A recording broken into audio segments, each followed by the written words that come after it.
அஸ்ஸலாமு அலைக்கும். நம்ம வீட்டிலே மீன் மசாலா பொடி எப்படி செய்யலான்னு வாங்க வீடியோக்குள்ளே போய் பார்ப்போம். நான் மீன் மசாலாவுக்கு ஒரு 1/2 கிலோ மல்லி எடுத்துருந்தேங்க. 1/2 கிலோ மல்லிக்கு தக்கன நான் பொருள் சேர்க்குறேன், நோட் பண்ணி வச்சுக்கிறேங்க. 1/2 கிலோ மல்லிக்கு ஒரு 50 சோம்பு போட்டுட்டு நம்ம ஒரு 100 ஜீரகம், நம்ம அந்த மல்லிக்கு தக்கன தான் போடணும். 100 ஜீரகத்தோடு நம்ம 25 கிராம் மிளகு, 25 கிராம் மிளகு போட்டால் தான் நம்மளுக்கு அந்த இது அதிகமாக போட்டால் அந்த மிளகுத்தூள் வாடை தான் வரும். நம்ம 50 மஞ்சள் போட்டுக்கலாம். எல்லாத்தையும் நம்ம கலந்து விட்டுக்கலாம்.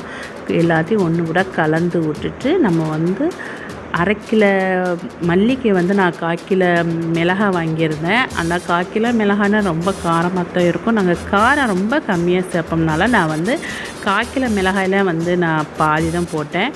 உங்களுக்கு வேணாலும் நீங்கள் 1/4 கிலோ போட்டுக்கலாம். நான் ஒரு 50 கடலைப்பருப்பு வாங்கியிருந்தேன். ஒரு சின்ன டம்ளரில் ஒரு கிளாஸ் அரிசி, நம்ம சாப்பாட்டு அரிசி, ரெண்டையும் நல்லா வறுத்து அதையும் போட்டு நல்லா நான் 2 நாள் வெயிலில் காய வச்சுருந்தேன். நல்லா காஞ்சால் தான் நம்மளுக்கு அந்த மசாலா பொடி கெட்டு போகாது. நல்லா காய வச்சு நான் ரைஸ் மில்லில் கொண்டுட்டு போய் அரைச்சிக்கிட்டு வந்துட்டேன். நம்மளுக்கு மீன் மசாலாவுக்கு 1/2 கிலோவுக்கு 30 ரூபா அங்கே இருந்தாங்க. ஜீரகத்தூளுக்கு 20 ரூபா வாங்கியிருந்தாங்க. அதையும் ஆட்டி நல்லா நல்லா ஆற வச்சு நம்மளுக்கு கொடுத்த கவர்லேயே அள்ளி தந்துட்டாங்க. நம்ம வீட்டில் கொண்டு ஒரு சின்ன டப்பாவில் நம்மளுக்கு தேவையான அளவு எடுத்து வச்சுட்டு மீதியை நல்லா கட்டி நான் ஃப்ரிட்ஜில் வச்சுட்டேன். ஃப்ரிட்ஜில் வைக்கும் போது நம்மளுக்கு கெடாது, எப்போ வேணாலும் நம்ம யூஸ் பண்ணிக்கிறலாம்.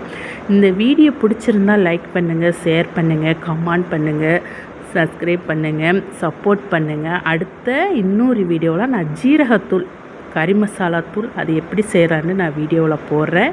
நீங்கள் சப்போர்ட் பண்ணுங்கள். பாய்.